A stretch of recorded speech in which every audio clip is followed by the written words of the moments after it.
கிறிஸ்துவுக்கான அன்பானவர்களே, ஆண்டவருடைய நல்ல பெயரிலே உங்களை வாழ்த்தி ஆசீர்வதிக்கிறேன். தேவனாகிய கடவுள் இந்த புதிய நாளின் மேன்மைகள் நன்மைகளை கொடுத்து நம்மை தாங்குவாராக. இந்த நாளின் தியானத்திற்காக ஒரு வசனத்தை உங்களுக்கு முன்பாக வைக்கிறேன்.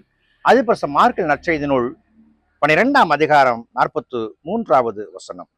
அப்பொழுது அவர் தம்முடைய சீஷரை அழைத்து, காணிக்கை பெட்டியில் பணம் போட்ட மற்ற எல்லாரை பார்க்கிலும் இந்த ஏழை விதவை அதிகமாய் போட்டாள் என்று மெய்யாகவே உங்களுக்கு சொல்லுகிறேன் என்றார். பேசும் காணிக்கை, ஆஃபரிங் ஸ்பீக்கிங் டு அஸ். அநேக காரியங்கள்ல நாம் செய்யும் பொழுது ஒவ்வொரு செயல்பாட்டுக்கும் ஒரு மனநிலை உடைய மக்களாய் காணப்படும். அந்த மனநிலை நம்முடைய வாழ்வின் காரியங்களிலே வெற்றிகளையும் நன்மைகளையும் மேன்மைகளையும் தருகிற ஒன்றாய் காணப்படும்.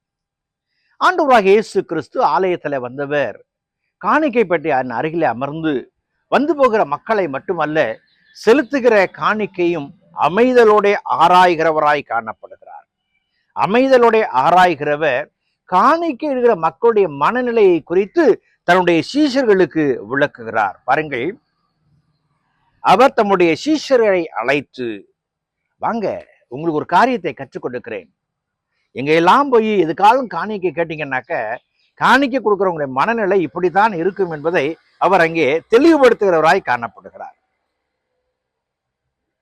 என்ன சொல்லுகிறார்? இங்க ஏழை விதவை பெண்மணி தன்னிடத்துல இருப்பதை கொடுக்க முற்படும் பொழுது அவருடைய உள்ளமும் உடலும் பொருளும் ஆவியும் தர்ம சிந்தை நிரம்பினதாய் காணப்படுகிறது. அவர்களுடைய முழு வடிவமுமே கொடுப்பது மட்டும்தான், காணிக்கை செலுத்துவது மட்டும்தான். என் ஆண்டவர் தந்தவற்றை ஆண்டவருக்காக தருவது மட்டும்தான் என்கிற தர்ம சிந்தை உடையவராய், இறைவனுக்கு தன்னை படைக்கிறவராய் அவருடைய நிலை காணப்படுகிறது. பாருங்கள், ஒரு ஒரு ஒரு யோசித்து பார்ப்போம். ஆலயத்திற்கு செல்ல வேண்டும் என்று எருசலேமுக்கு செல்ல இவர் புறப்பட்ட பொழுது ஆண்டவருக்கு கொடுக்க வேண்டியது மட்டுமே அவருடைய கையில இருந்தது. ஆண்டவருக்கு கொடுக்க வேண்டும் என்பதை மனதிலே சிந்தித்துக் கொண்டு எப்படியாவது இந்த பணத்தை நான் ஆண்டவருக்கு செலுத்திவிட வேண்டும் என்ற எண்ணத்தோடு பயணிக்கிறார். செல்லும் பொழுது அவர் இறைவனை மட்டுமே நினைத்து கொண்டு செல்லுகிறார். வேறு எந்த சிந்தையும் அங்கே வருவதில்லை. இறைவனை மட்டுமே நினைத்து கொண்டு செல்கிறார். ஆலயத்தில் அமரும் பொழுது இறைவனை மட்டுமே நினைத்துக் கொண்டு, இன்றைக்கு அநேக நேரங்களில் ஆலயத்திற்கு சற்று முன்னதால் வந்தால் தேவையில்லாத சில காரியங்களை பேசுவார்கள். ஆலயம் முடிந்ததும் தேவையில்லாத காரியங்களை பேசுவார். ஆனால் இங்கே இந்த பெண்மணி தன்னுடைய வீட்டை விட்டு புறப்பட்ட நேரம் தொட்டு இறைவனுக்கு செலுத்த வேண்டும் என்கிற எண்ணமும் இறைவனை குறித்த சிந்தையுமே இருந்தது. இந்த காணிக்கையெல்லாம் எதற்கு பயன்படுகிறது? இறை பணியாளர்களுக்கு, ஆலயத்திலே பணியாற்றுகிற மக்களுக்கு. அப்படி என்று சொன்னால் அவருடைய வாழ்வின் தாங்குதலையும் கூட செலுத்துகிறதிலே இவருடைய அர்ப்பணம் காணப்பட்டது. பாருங்கள், வேதம் சொல்லுகிறது, ஆபேல் தன் காணிக்கையினாலே மேன்மையாய் எண்ணப்பட்டான். ஆபிரகாம் தன் காணிக்கையினாலே மேன்மையாய் எண்ணப்பட்டான்.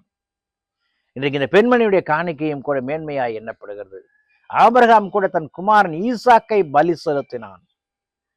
அந்த பலியை காட்டிலும் ஆபேலுடைய பலி, ஆபேலுடைய காணிக்கை மேன்மையுள்ளது. அதை காட்டிலும் மேன்மையுள்ளது இந்த ஏழை விதவையினுடைய காணிக்கை, பேசும் காணிக்கை.